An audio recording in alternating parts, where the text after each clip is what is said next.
So, hey guys, it's Alicia Brown, the Joy Guru, as well as the CEO of Fruition Publishing Concierge Services. And I just finished speaking for the second day at the Global Summit, at a Global Summit that was devoted to mompreneurs. And I just wanted to come on today because I was able today to talk about moms and mental health. And I wanted to point out a few things, but especially for those of you that say you want to be speaking on stages, you want to be reaching your target audience, I want to make sure you're not limiting yourself. And here's why I say that example, because this was a platform that was devoted to moms. So, from all the topic for women, finances, life balance, mental health, and still going on.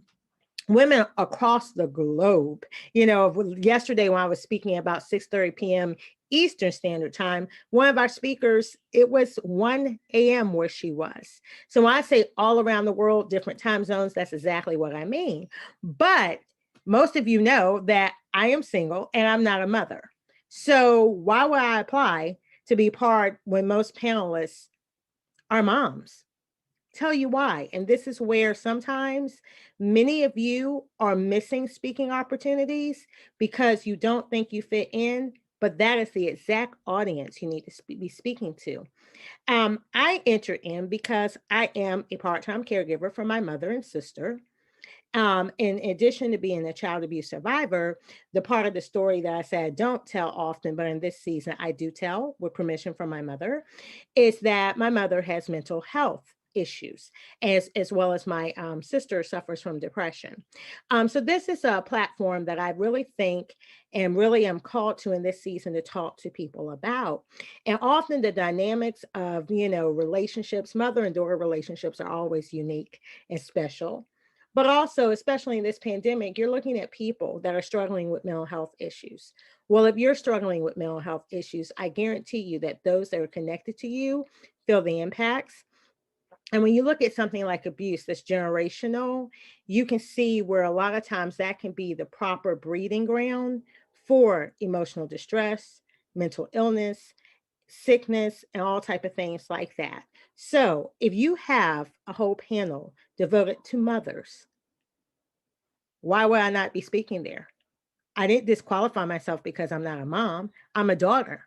So I can tell you the other end of that on certain issues. I'm the expert in that. I'm the expert in growing up with a mother that was dealing with abuse as well as mental health issues. I'm the expert in challenges I've had myself, as well as being a part-time caretaker for both her and my sister. And my sister suffers from depression as well. I'm able to speak on these generational issues and some of the precursors. And as someone growing up in that, the narrative that's before you, and then how do you change that narrative for yourself? Because let's be real, a lot of the things we deal with, they're generational. And sometimes they're taught and they're ingrained in us. So, when you grow up and you have the same issues or you're dealing with certain things that are related to that, it's just accepted.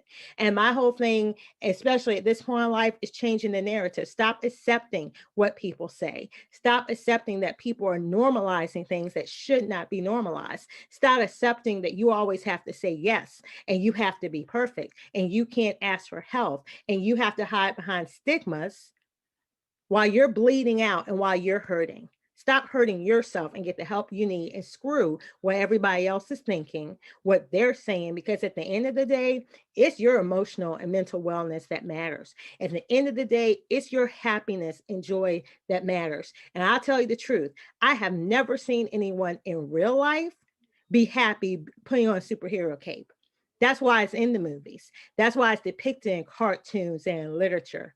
It's a fantasy, just like fairy tales. Now, you can have parts of your life resemble a fairy tale, but let me tell you, this whole complex where we got to do everything all the time, whatever, it's crap and it's killing us. It's destroying our peace. So, yes, these are the people I was meant to speak to.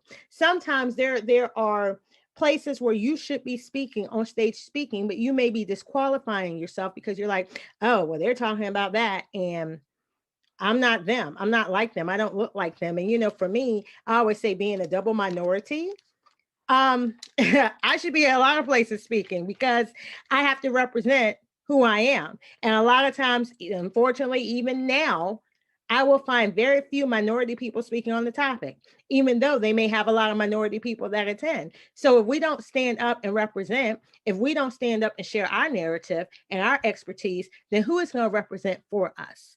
An important part about changing a narrative is being a person that stands and delivers the narrative.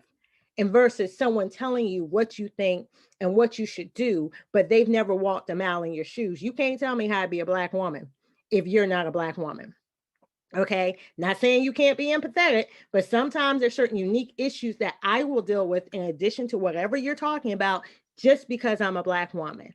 There is a difference, and especially when we're talking about certain topics, it's a difference that needs to be discussed. Well, you can't do that if somebody's not there to represent. Representation matters. So I just wanted to come in there and share that with you today, and also to share that diversity matters. Because one thing I love about always speaking, especially if I'm a panelist, the people that you meet. When you make the right decisions to be on the right stage, it's not just speaking to everything that people throw to you. It's being intentional and knowing where your audience is according to your expertise that you want to share with and being on those stages. Because I receive different invitations to speak. I don't say yes to all of them. And I'm not putting down those forums, but what I'm saying is sometimes those panels and those summits, A, do not have my people, and two, it's just not conducive to me, my brand, my company. I'm just not going there. So I'm very intentional with where I speak. Okay. There has to be a certain desired result. There has to be a certain impact. I say this all the time, just like I'm doing Clubhouse tonight. I do Clubhouse for a reason. I didn't jump on it because everybody else is on there. It's the hot new thing. If it makes sense for my business, definitely if it can be monetized and my people are there, that's what I'm going to do. That's why I do have my own club now, Publishing Secrets, because hey, I'm not going to keep speaking on other people's panels. And I thank people that let me join their rooms, moderating. Yeah, that was awesome because it gave me a time to really understand the app and the software. So there is collaboration. I still do collaboration with different people on Clubhouse. Nothing wrong with that. But at some point, you have to stop being a consumer and you have to be a producer. You have to know how to partner, but you also have to know how to create your own. It's all about changing the narrative. So I just wanted to come in with those tips today. I want to say from the two panels I spoke on within the last 24 hours, one of the tips I want to share with everyone, moms and women especially, but this goes out to my male audience as well. Learn to say no. You know, one thing we learned from the pandemic is it put the world on pause. So no matter who you were, rich, poor, white, Black, what part of the country you lived in, what part of the world you lived in, the whole world was on pause. Things we thought we just had to do and do at this rapid speed, everything just came to pause. So that's a fallacy in believing everything has to be done now. And it really emphasized that certain things are priorities, certain things are not. You know, I tell people say life balance, I don't believe in it. I believe it's a work in progress and you should strive for it. But when I say I don't believe in it, I don't believe everything is going to be balanced all the time. That's just not realistic. Okay. So again, change the narrative, change your narrative. Live a life that is by your design and not what someone told you should have. Define your success because people say, I want to be successful, but what does that mean to you? And like I was telling them yesterday, when you talk about business coaches and organizations and networks and things you're connected to and who you should get what, listen, you got to know what is your definition of success because you may have an amazing coach, but because that's their definition of success differs so vastly from yours, that's not the coach for you. Everybody doesn't want a multi-million-dollar brand, and there's nothing wrong with that.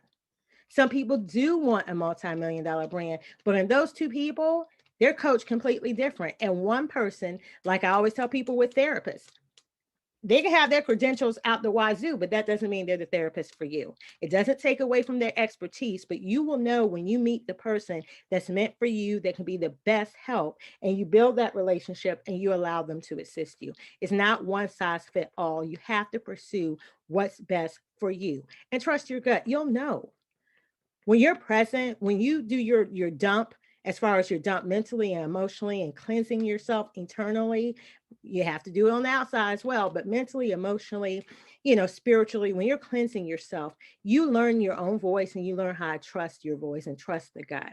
So those are just some tips I wanted to give you today. And let me know what stage you're on next. take these tips and stop, look for where your audience is. First, you need to define that audience, but stop disqualifying yourself because you're like, oh, that's about that. I'm not like them. Sometimes your audience is there though. So you need to be on the panel and you need to apply for that and you need to go for it. Okay. That's from Alicia Brown, the Joy Guru. As I always say,